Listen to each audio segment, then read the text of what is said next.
সংস্কার হিসেবে শপথ নেবেন, সংবিধান সংস্কার পরিষদের সদস্য হিসেবে আপনারা শপথ নেবেন কিনা? কারণ জুলাই সনদে গণভোটের মাধ্যমে একটা পাস হয়ে আসছে। একটি সংবিধান সংস্কার পরিষদ, আমার মনে হয় আমি বলার চেষ্টা করেছি, আমার মনে যদি বুঝে থাকেন যে জাতীয় সংসদে সেই আলোচনাগুলা এবং এর পাশাপাশি যারা বিরোধী দলীয় নেতৃবৃন্দ আছেন তাদের সঙ্গে আলোচনা করেছেন আমাদের চেয়ারম্যান জনাব তারেক রহমান। এটা খুব সহজ হবে, খুব কঠিন কাজ হবে না ইনশাল্লাহ। আগামীকাল সকাল 9:30টায় আমরা সেই শপথ গ্রহণ অনুষ্ঠানে যোগ দেব এবং বরাবরই আপনারা জানেন যে একটা নতুন সরকার যখন দায়িত্ব নেয় বঙ্গভবনে সেই পরবর্তী শপথটা অনুষ্ঠিত হয় নতুন সরকারের, কিন্তু এবার একটু উন্মুক্ত পরিবেশে এবং সাধারণ মানুষের সামনেই জাতীয় সংসদের দক্ষিণ প্লাজায় এই শপথ অনুষ্ঠানটি অনুষ্ঠিত হবে।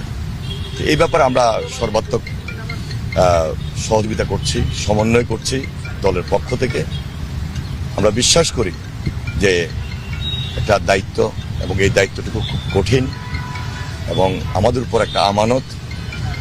এই আমানত অবস্থান থেকে আগামী দিনে জনাব তারেক রহমানের নেতৃত্বে আমরা নতুন সরকার গঠন করব এবং জনগণের পাশে থেকে এই আমানতটুকু যেন আমরা রক্ষা করতে পারি মহান আল্লাহ তাআলার কাছে শুকরিয়া আদায় করছি এবং সকলের আন্তরিক সহযোগিতা কামনা করছি ইনশাআল্লাহ। বিদ্যমান সংবিধান অনুযায়ী নিয়ম হচ্ছে যে আপনারা মন্ত্রী পরিষদের শপথ আর হচ্ছে সংসদ সদস্যদের শপথ, এই দুইটা শপথ গ্রহণ করার বিধান রয়েছে।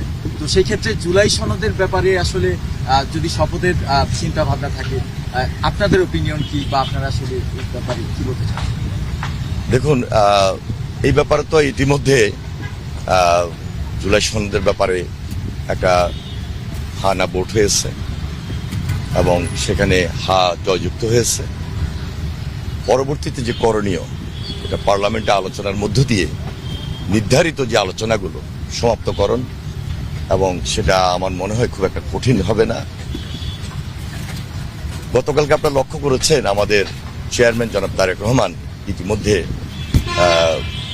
বিরোধী দলের যারা রয়েছেন তাদের সঙ্গে আলোচনা করেছেন, একটা সৌজন্য সাক্ষাৎ।